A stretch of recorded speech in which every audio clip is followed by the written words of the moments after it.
Thank the Foreign Correspondents Club of South Asia for giving me the opportunity to speak to you. I also thank the journalists who continue to follow events in Bangladesh with seriousness and courage. Journalism has a duty to seek truth, especially when power tries to hide it. In difficult moments of history, that duty becomes even more important. Today, I speak not only as someone who had the honor of serving Bangladesh 5 times as a Prime Minister, but also as the daughter of the father of the nation, Bangabandhu Sheikh Mujibur Rahman. I speak as someone who has spent her life with the people of Bangladesh. I was forced away from my country, but I was never separated from my people. Before I speak about the present crisis, I pay my deepest homage to the father of the nation, Bangabandhu Sheikh Mujibur Rahman, to the Saline national leaders, and to the 3 million martyrs of our war of liberation. I also remember with profound grief and members of my own family whom I lost on 15th August 1975.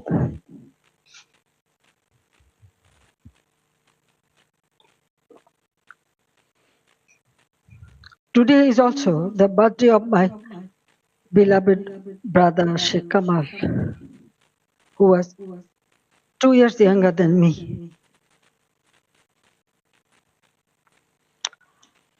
He was a valiant freedom fighter, a youth leader, a sports organizer, and a cultural activist. His life represented the courage, creativity, and patriotism of the young generation of Bangladesh. I remember him today with deep love, pain, and pride.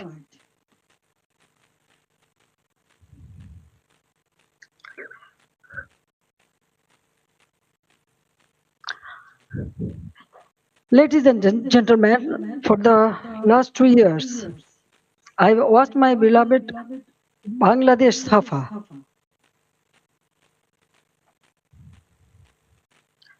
Fear has entered homes, workplaces, and campuses. This is not the Bangladesh we built. This is not the Bangladesh for which 3 million people sacrificed their lives in 1971.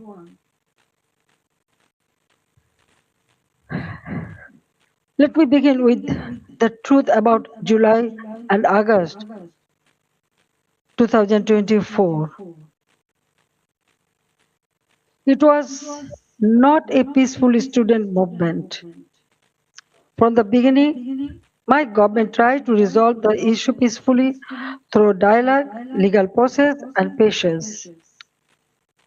But behind the language of reform, organized groups were working to turn students' demand into violent political instrument. In 2018, responding to student demands, we abolished the quota system. In 2024, when the High Court annulled the decision, the government appealed because we wanted to uphold the abolition. I personally took the initiative for dialogue with the students and invited them to Ganabhavan, the Prime Minister's residence. 3 ministers also held discussions with them. A quota reform movement was turned into a one-point demand for my resignation. False propaganda was spread in a planned way.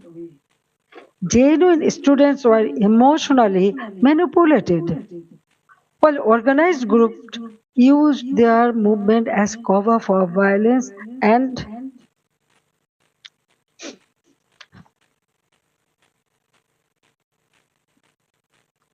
violence and regime change. Muhammad Yunus himself said this was a meticulously designed movement led by a mastermind. His own words expose the truth. It was not simply a spontaneous student protest. There was no visible or responsible leadership. Instructions were given invisibly. It was organized, directed, and used to create a path to power outside the ballot box. From July 15th, the character of the movement changed. Killings, arson, attacks, and looting began. State property was destroyed. Bangladesh television was attacked and set on fire. So was different buildings like Setu Bhavan, the Directorate General of Health Services, the EPI vaccination program building, Farmgate Metro Rail Station, flyover, Mohakali Elevator Expressway, science research facilities, the disaster management office, সেন্টারের ওপর science research ফ্যাসিলিটির ওপর হামলা করে আন্দোলনকারীরা। Special hospital, Bangladesh medical university, residential hotel, বাংলাদেশের বিভিন্ন college এবং ইউনিভার্সিটির ওপর আন্দোলনের নামে হামলা চালানো হয়। জেলে অ্যাটাক করে, কারাগারগুলোতে হামলা করে সেখান থেকে কয়েদিদের ছাড়িয়ে নেওয়া হয়। আওয়ামী লীগের অফিস এবং কার্যালয়গুলি ভাঙচুর করা হয়। Homes of ministers and senior figures associated with my government were looted and burned. আমার মন্ত্রীদের এবং নেতাদের আওয়ামী লীগের বাড়ি ঘরদোর জ্বালিয়ে দেওয়া হয়। Private television stations and newspaper offices were attacked. News channel আর খবরের কাগজের অফিসে হামলা চালানো হয়। সাংবাদিকদের হত্যা করা হয়। Enforcement agencies came under organized attack. সরকারি ভবনে আক্রমণ চলে। The other officers were killed and their bodies were hung. Police আধিকারিকদের খুন করে ঝুলিয়ে দেওয়া হয় ব্রিজের নিচে, ফ্লাইওভারের নিচে। Set on fire and in some personnel were trapped inside building and burnt alive. অনেককে পুলিশ স্টেশনের ভেতর, থানার ভেতর আটকে জ্বালিয়ে দেওয়া হয়।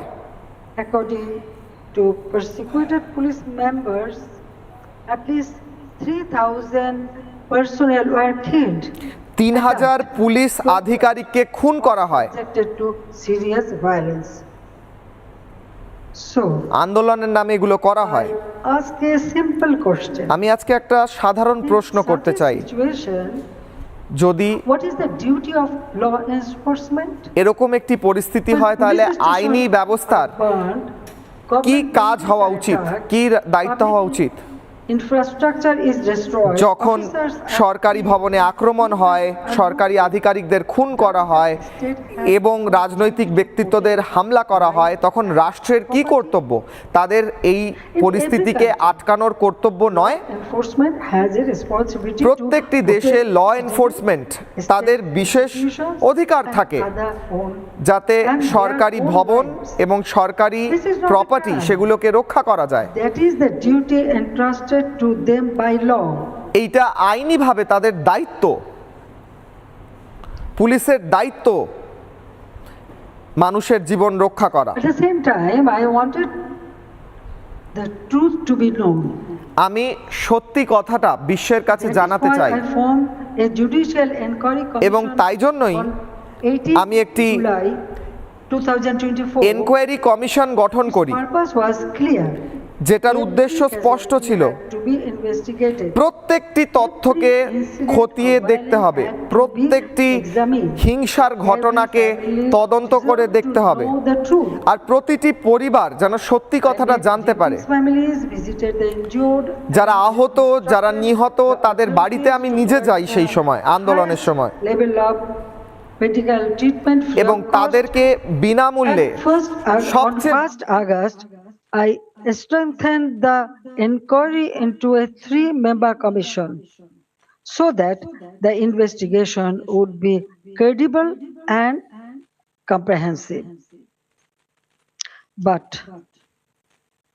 After seizing power, the illegal interim government led by Muhammad Yunus stopped the investigation.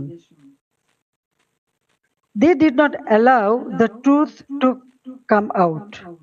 They gave indemnity to those who involved in the killings.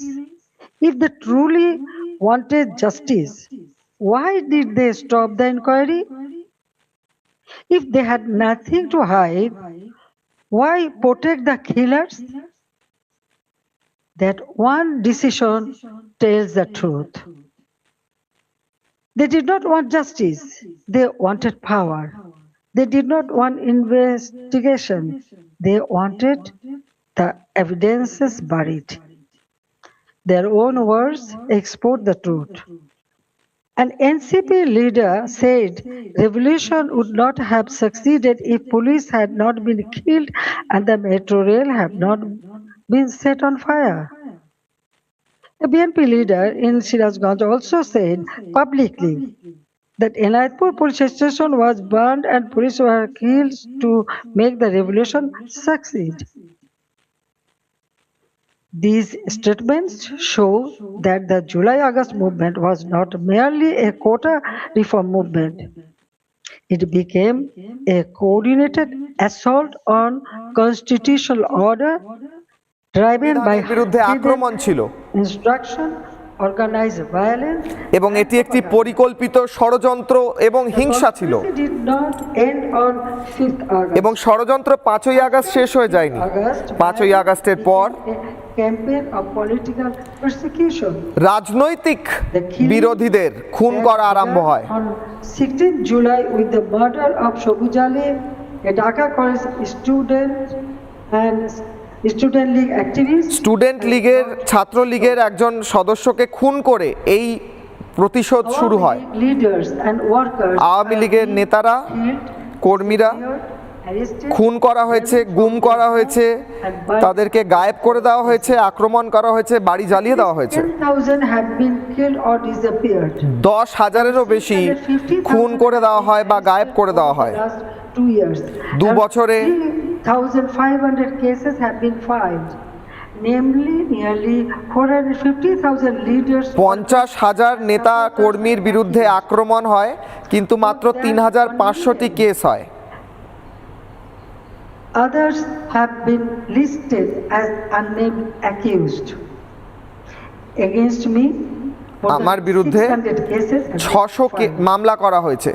Women activists of Chhatra League, Mo- student organization, ছাত্রলীগের মহিলা কর্মীদের affiliated organization are facing abuse, humiliation. ছাত্রলীগের মহিলা কর্মীদের অত্যাচার করা হচ্ছে Many leaders এবং and workers have also হেফাজতে নিয়ে অত্যাচার করা হচ্ছে। amid documented accounts of torture, denial of medical treatment, deprivation of পুলিশের food, হেফাজতে নিয়ে অত্যাচার করা, তাদের চিকিৎসা না দেওয়া, খাবার না দেওয়া, এই সমস্ত কিছু করা The হচ্ছে। persecution is not limited to the Awami League members. শুধু আওয়ামী লীগের কর্মীদেরই অত্যাচার করা হচ্ছে না, The member of minority community, বাংলাদেশের সংখ্যালঘু সম্প্রদায় intellectuals, এবং তার সঙ্গে সঙ্গে সাংবাদিক, journalists, আইনজীবী, professionals, বুদ্ধিজীবী, workers, even rickshaw-pullers, rickshawwala, farmers, ordinary চাষি, citizens have been সাধারণ attacked মানুষ প্রত্যেককে আক্রমণ করা হচ্ছে or accused in murder cases. অথবা তাদেরকে মিথ্যা কেস দেওয়া হচ্ছে। No one who stands for the spirit of the liberation war is safe. যারাই মুক্তিযুদ্ধের পক্ষে Symbols and তাদের বিরুদ্ধে memorials of অত্যাচার liberation চলছে। war have been destroyed. Freedom fighters have been humiliated. যারা রাজনৈতিকভাবে যারা সেই বাংলাদেশের মুক্তিযুদ্ধে অংশগ্রহণ করেছিলেন তাদের রাজনৈতিকভাবে অত্যাচার করা হচ্ছে। Memorial Museum at Dhanmondi 32 has been attacked and demolished in phase. Sheikh Mujibur রহমানের বাড়ি ধ্বংস করে দেওয়া হয়েছে। Not random violence. এটা সম্পূর্ণভাবে পরিকল্পনা মাফিক বাংলাদেশের মুক্তিযুদ্ধের ইতিহাস মুছে ফেলার চেষ্টা। বাংলাদেশে যেন একটি রিসেট বাটন টিপে দেওয়া হচ্ছে যাতে সমস্ত ইতিহাস মুছে যায়। They want to erase the liberation war. They want to মুক্তিযুদ্ধের ইতিহাস মুছে দিতে চায় এরা। rewrite Bangladesh against বাংলাদেশের ইতিহাস নতুন করে লিখতে চায়। Convicted war criminals have been released.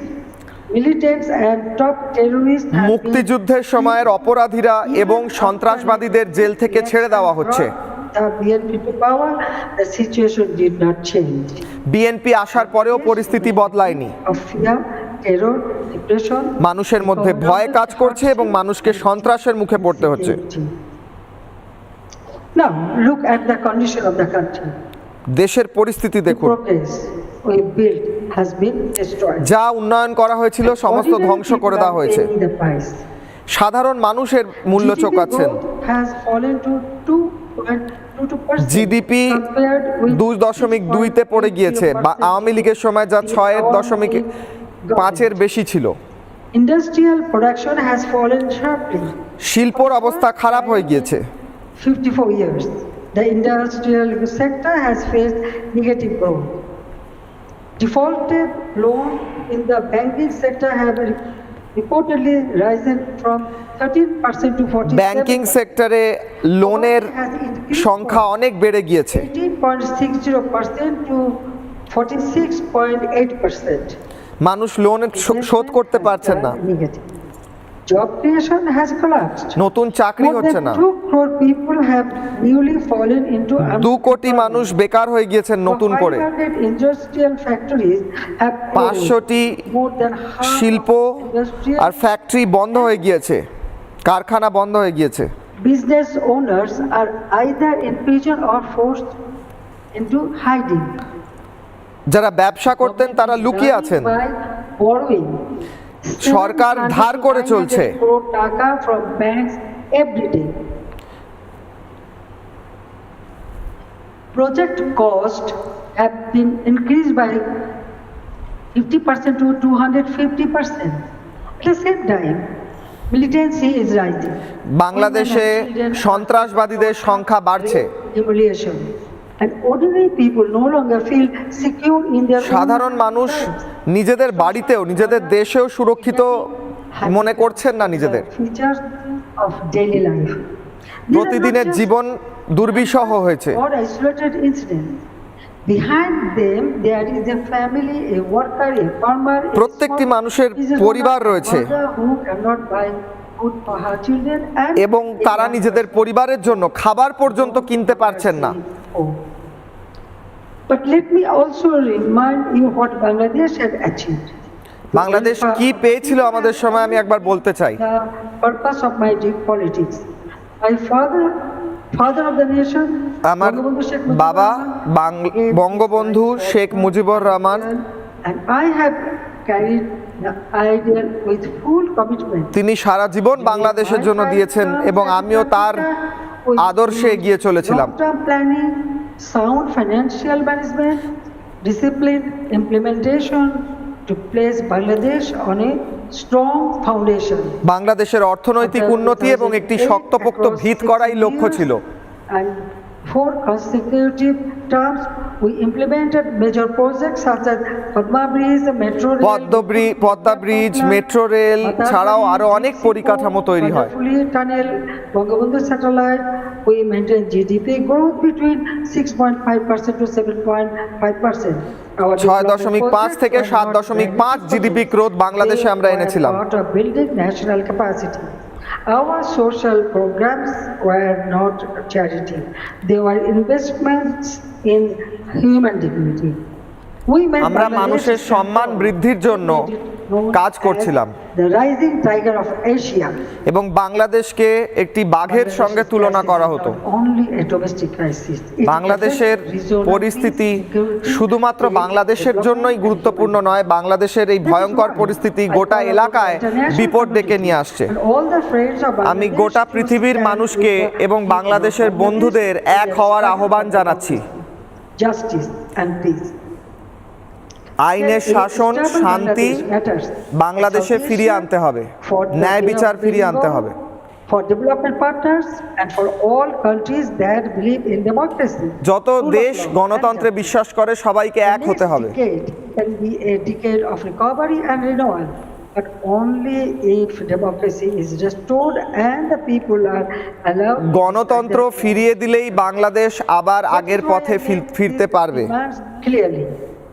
The ban on the Awami League must be lifted. আমাদের দাবি আওয়ামী লীগের ওপর নিষেধাজ্ঞা তুলে নিতে হবে, False cases must be dropped. মিথ্যে মামলাগুলো তুলে নিতে হবে, Must be restored. Media freedom শান্তি must be ফিরিয়ে দিতে protected. হবে, Judicial independence সংবাদ মাধ্যমের must be guaranteed. স্বাধীনতা ফিরিয়ে দিতে হবে, Law enforcement agencies must serve the people, not those who আইন use শৃঙ্খলা power রক্ষা for করে যারা evil. তাদেরকে স্বাধীনতা দিতে These হবে। are not demands for one party only. এগুলো শুধু আমাদের একটি There is দলের necessary দাবি step নয়, to save Bangladesh. এটা বাংলাদেশকে বাঁচানোর দাবি। Whatever fate awaits me, I will return to my people. আমার যখনই প্রয়োজন পড়বে আমি বাংলাদেশে ফিরব। My countrymen are suffering. I know. I may be detained. I may be sent to prison. আমি জানি আমি বাংলাদেশে They ফিরলে may আমাকে try to enforce গ্রেফতার করা হতে পারে, fabricated কিন্তু বাংলাদেশের cases, মানুষ but কষ্টে রয়েছেন, fear আমাকে cannot ফিরতেই হবে। decide my duty to the people. এটা আমার My life move beyond দায়িত্ব বাংলাদেশের মানুষের প্রতি। of personal safety long ago. আমি নিজের সুরক্ষার কথা ভাবি না। 1971, I was in imprisonment. with আমি my 1971 mother. সালে My son, Joy, was born আমাকে in captivity. অ্যারেস্ট করা হয়েছিল, গ্রেফতার করা In হয়েছিল। 1975, 1971 I lost my family. 1975 আমার Spent পরিবার 6 হারাই, years in exile. তারপর আমাকে নির্বাসিত হতে হয়। I fought against military ruler. Dictatorship. তা সত্ত্বেও আমি লড়াই চালিয়ে যাই। Conspiracies. There were 19 assassination attempts against me. 19 বার আমাকে হত্যা করার চেষ্টা করা হয়। 21st August 2004 could not stop. 21শে August 2004-এও আমার উপর হত্যার চেষ্টা হয়, কিন্তু আমি থেমে যাইনি। আমি নিজের ভবিষ্যৎ নিয়ে চিন্তিত নই, আমি বাংলাদেশের ভবিষ্যৎ নিয়ে চিন্তিত। আমি ফিরতে চাই কারণ মানুষকে বাঁচাতে হবে, মানুষকে উন্নয়ন দিতে হবে। They deserve a state that protects them. তারা একটি এমন দেশ That gives them চায় যে যা তাদের and সুরক্ষা দেবে, democracy that gives them এবং rights. একটি গণতন্ত্র যা তাদের শান্তি দেবে, অধিকার দেবে। Of the Awami League to the democratic process আমি is ফিরব not about এবং power. আওয়ামী লীগও ফিরবে, এবং তা শুধুমাত্র ক্ষমতায় আসার জন্য নয়, তা বাংলাদেশকে আবার সঠিক পথে ফিরিয়ে আনার জন্য। Reviving the country's path of development. এটা বাংলাদেশকে উন্নয়নের পথে আনার জন্য। Stability. I want to return to Bangladesh. আমি to বাংলাদেশে one ফিরতে চাই to stand beside the people and help যাতে আমি মানুষের পাশে দাঁড়াতে পারি আর তাদের জীবন উন্নত করতে পারি। source of all power. বাংলাদেশের মানুষই আমার ক্ষমতার উৎস, আমি বিশ্বাস করি এতে। I love them. আমি and ভালোবাসি I will return তাদের, to them. আমি ফিরবো তাদের কাছে। জয় Bangabandhu. Thank you very much for listening.